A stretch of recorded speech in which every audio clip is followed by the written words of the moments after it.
قرآن کا ایک نام ہے الفرقان، حق اور باطل میں فرق کر دینے والی کتاب۔ عربی میں فارق اس بدلی کو کہتے ہیں جو دیگر چھائی ہوئی بدلیوں سے الگ ہو کر خوب برسے، اسے کہتے ہیں فارق۔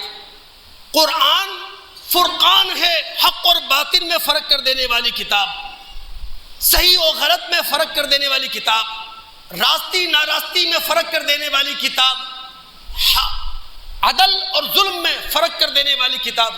اب ہمارے خالق نے، ہمارے مالک نے کس شان کے ساتھ کہا، سورہ فرقان کی پہلی آیت، سورہ فرقان مکی سورت، مکہ کے دور متوسط میں نازل ہوئی، اور اس کی پہلی آیت میں اللہ نے کیا کہا، تبارک الذی نزل الفرقان علی عبدہ لیکون للعالمین نذیرا۔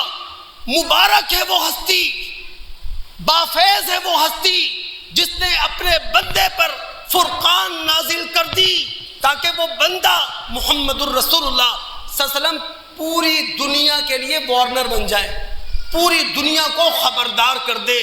تو اللہ رب العالمین نے فرقان نازل کی ہے۔ دوست، فرقان کا معنی ہوتا ہے کسوٹی، فرقان کہتے ہیں کرائیٹیریے کو، فرقان کہتے ہیں معیار کو۔ اچھا، فرقان سے ملتا جلتا ایک اور نام ہے قرآن کا، وہ ہے المیزان۔ دماغ اگر دوستوں کے حاضر ہوں تو سمجھا سکوں گا۔ اللہ رب العالمین نے یہ عظیم کائنات بنائی، کتنی عظیم ہے یہ کائنات؟ سائنسی اندازے کے مطابق 125 بلین اس کی کہکشائیں ہیں، ہر کہکشاں کے 200 بلین ستارے سیارے ہیں۔ اس عظیم الشان کائنات میں بیلنس رکھنے کے لیے، توازن رکھنے کے لیے اللہ رب العالمین نے سائنسی میزان دی ہے، سائنسی میزان جس کا ذکر سورہ رحمان کی آیت نمبر 7 میں ہے، وَالسَّمَاءَ رَفَعَهَا وَوَضَعَ الْمِيزَانَ۔ اس وقت دنیا کی آبادی 8 ارب سے زائد ہے۔ 8 ارب انسانوں میں سے ہر انسان کا ذہن الگ، ہر انسان کی سوچ الگ، ہر انسان کی عادت الگ، ہر انسان کی فطرت الگ۔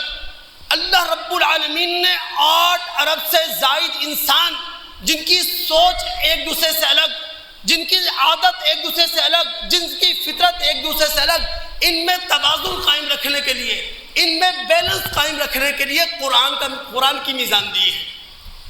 اگر آپ مطالعہ کریں سورہ شورى کی آیت نمبر 17 کا، سورہ حدید کی آیت نمبر 25 کا، دونوں مقامات میں اللہ رب العالمین نے قرآن کو میزان کہا ہے۔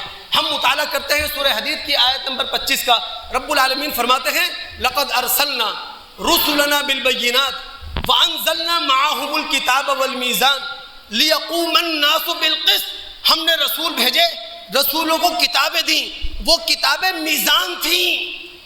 کیوں ہم نے کتاب کو میزان بنا کر نازل کیا؟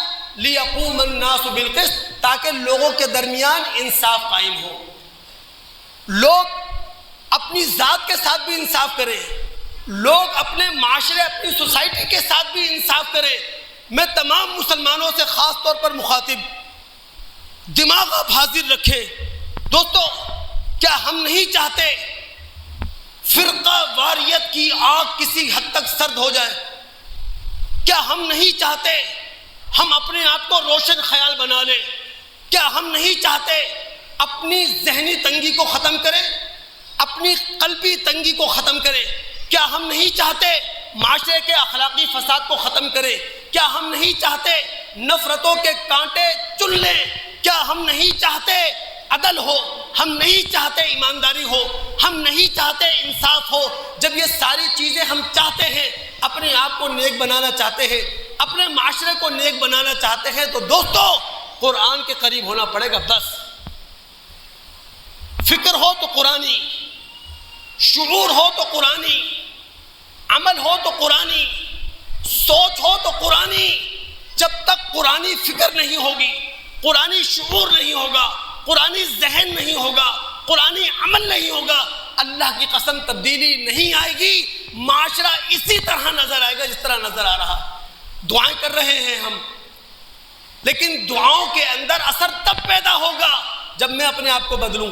دیکھیں، معاشرہ ہم نہیں بدل سکتے، پورا کراچی ہم نہیں بدل سکتے، پورا پاکستان ہم نہیں بدل سکتے، لیکن کم سے کم ہم اپنے آپ کو تو بدل سکتے ہیں، ہم اپنے گھرانوں کو تو بدل سکتے ہیں۔ بدلنے کی کوشش کریں دوست۔